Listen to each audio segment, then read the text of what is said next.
Après avoir compris quels sont les types de voix, on a vu la voix de Satan, on a vu la voix de la chair, on a vu la voix de Dieu. Et après avoir compris aussi comment Dieu parle, par des visions, des songes, pendant que nous dormons, par sa parole, et ainsi de suite, permettons-nous d'aborder maintenant comment entendre sa voix. La première chose à savoir, c'est que Yahweh n'est pas bavard. Il parle, mais il n'est pas bavard. Il parle quand il le faut pour un but précis. La deuxième chose à savoir, c'est que Yahweh ne parle pas n'importe comment et à n'importe qui. Quand je dis n'importe qui, il y a trois types de personnes. Il y a des inconvertis qui, eux, ils ont besoin de l'évangile pour entrer dans le royaume des cieux. Il y a des chrétiens, mais qui sont charnels, un peu comme les Corinthiens, ils peuvent avoir tous les dons, mais vraiment être charnels, quoi. C'est des chrétiens qui sont entre le monde et Dieu. Et cela, c'est difficile pour eux de facilement écouter la voix de Dieu. Et finalement, il y a des disciples. Le Seigneur pouvait dire, mes brebis entendent ma voix et elles me suivent. Elles ne suivront pas une autre voix. Elles ne suivront pas la voix d'un mercenaire parce qu'elles ne connaissent pas la voix de ce mercenaire-là. Ceux qui écoutent et comprennent la voix du Seigneur, ce sont les brebis du Seigneur. Ce sont des disciples de Christ. Ce sont des personnes qui se rapprochent du Christ dans un seul but, le ressembler, être comme lui. Et donc, ceux qui cherchent à devenir comme Christ, c'est ceux-là qui cherchent à avoir une intimité profonde avec le Seigneur. Trois choses. La proximité.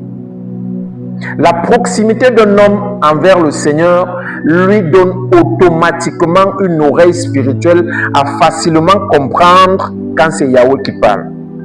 Deux choses. La disposition. La disposition est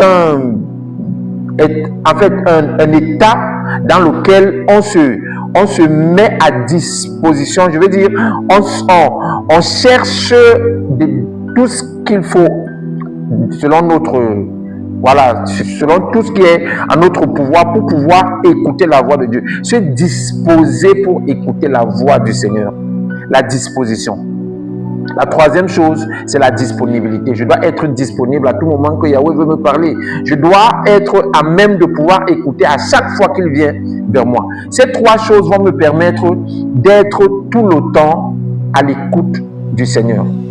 Ça peut être quand je dors, ça peut être quand je marche, ça peut être quand je cours, ça peut être quand je travaille. Alléluia. La proximité, comme je le disais, c'est la chose qui nous ouvre les portes vers le Seigneur.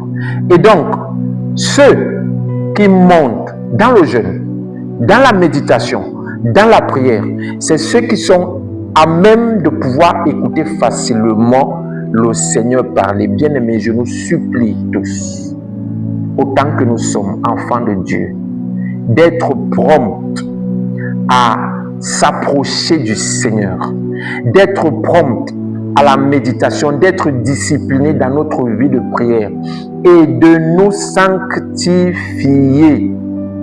Parce que sans la sanctification, personne ne peut voir le Seigneur. Que ce soit dans son quotidien ou que ce soit dans tout ce que nous désirons faire. Que le Seigneur vous bénisse, que le Seigneur vous fortifie, que le Seigneur vous encourage et que la voix du Seigneur soit beaucoup plus audible à vos oreilles, parce que c'est à ça que le Seigneur nous attend tous. Abonnez-vous massivement sur notre page, sur notre chaîne YouTube Adoration TV, Adoration Véritable TV, et soyez toujours à même de pouvoir écouter tous les enseignements que nous vous apportons ici. Et nous croyons que le corps de Christ sera beaucoup béni au travers de ces enseignements. Que le Seigneur soit béni au nom de Jésus. Amen.